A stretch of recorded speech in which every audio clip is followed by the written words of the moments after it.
특양 기자들 경제금융부 최보윤 기자입니다. 보험 계약할 때 약관 얼마나 살펴보시나요? 양도 많고 내용도 어렵고 일반인들이 꼼꼼히 살피고 내용을 이해하기에는 여전히 불편합니다. 대부분 설계사를 믿고 맡기거나 설마 나에게 불이익이 생기겠어 하는 심정으로 대충 넘기는 경우가 많은데요. 하지만 나중에 그렇게 넘긴 약관에 발목 잡혀 골치 아픈 일을 당할 수 있습니다. 가입할 때는 쉽고 빠른 보험이지만 보험금 받기는 험난한 경우가 많기 때문입니다. 최악의 경우에는 보험사와 다투다 거리로 또 소송으로 내몰릴 수 있는데요.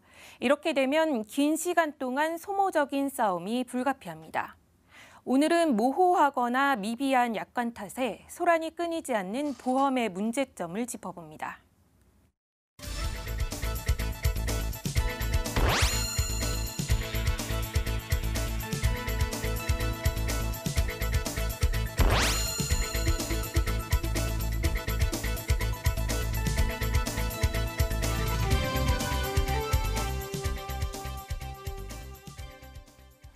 전 최보윤 기자 얘기를 듣다가 약관 때문에 거리로 내몰릴 수 있다라는 얘기를 들어보니까 참 이것도 가슴에 좀 와닿는 문제인 것 같습니다. 특히 저희 회사 바로 옆이 금융감독원이다 보니까 저도 점심을 먹거나 밖으로 나갈 때 정말로 현실적으로 거리로 내몰려서 또 안타깝게 시위를 하는 분들이 많은데요.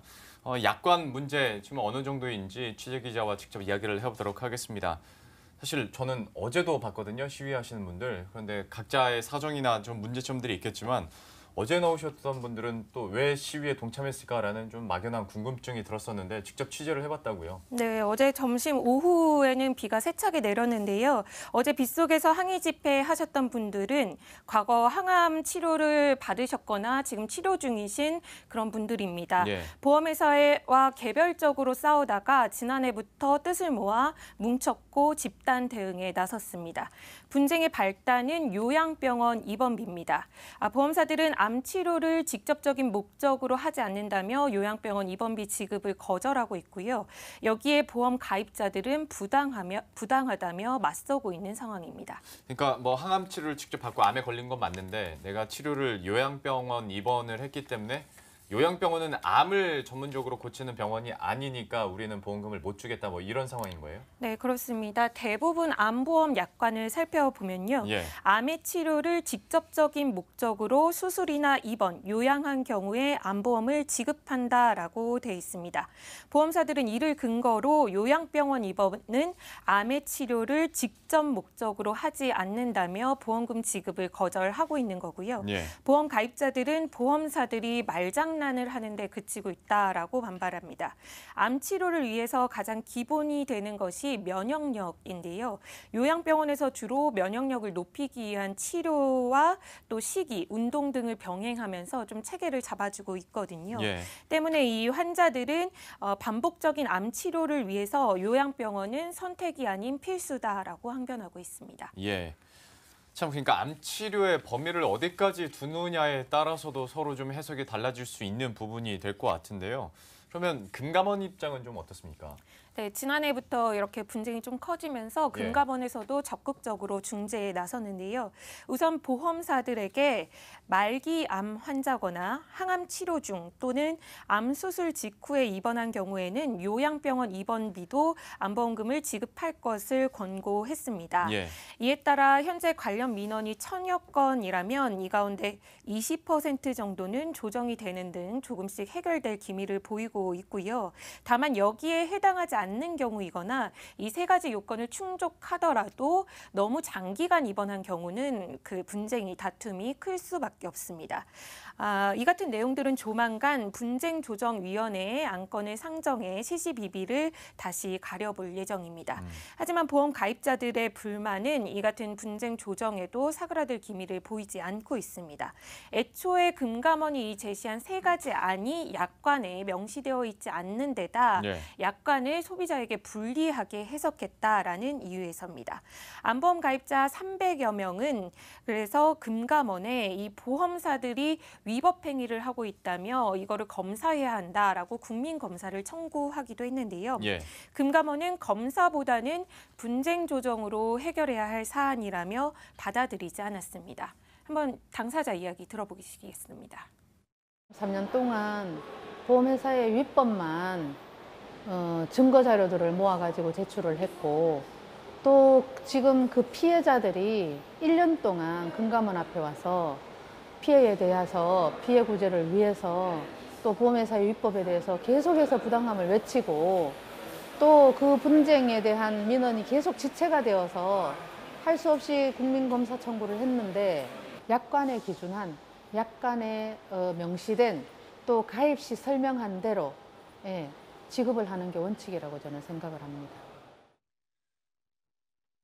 참 상황을 들어보니까 오랜 기간 동안에 좀 힘도 많이 빠지고 답답할 수밖에 없는 상황인 것 같은데요. 그런데 안보험뿐만이 아니라 약관을 생각하면 지난번에 저희가 그 즉시연금 얘기도 했었잖아요.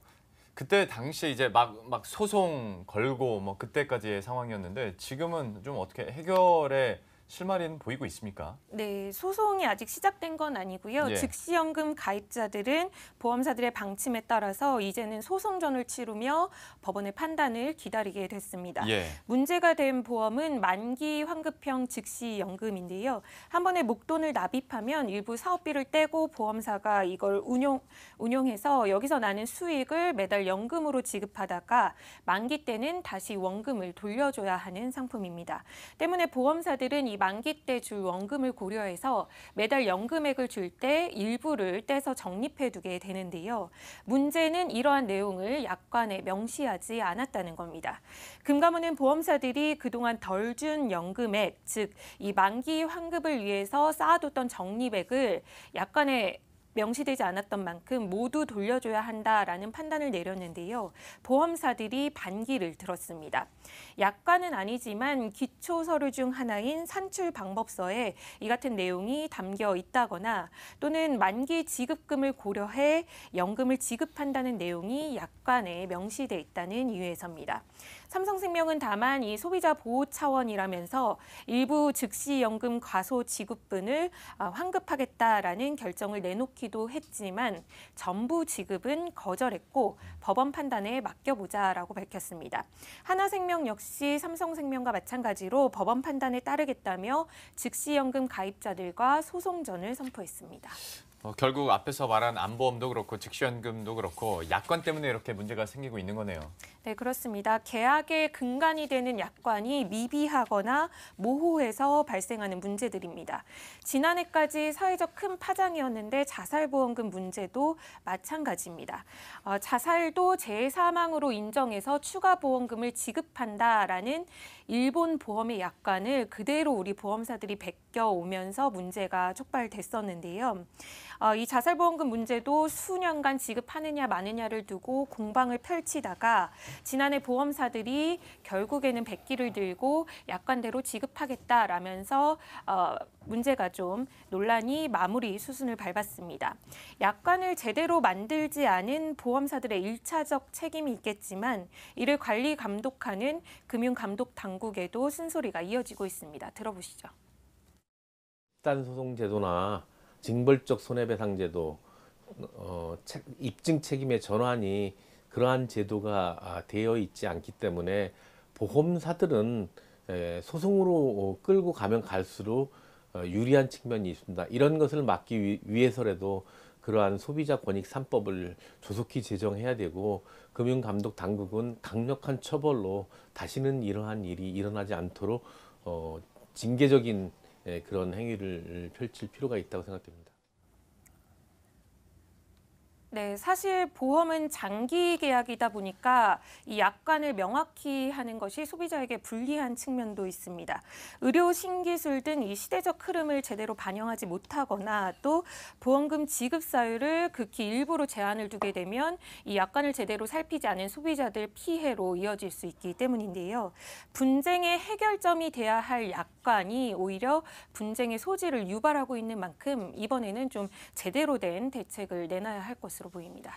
참 잊을만 하면 약관 문제 항상 거론이 되는데요. 이번만큼은 좀 계기로 해서 좀 빠르고 근본적인 대책이 나오길 바라도록 하겠습니다. 최보윤 기자였습니다. 고맙습니다.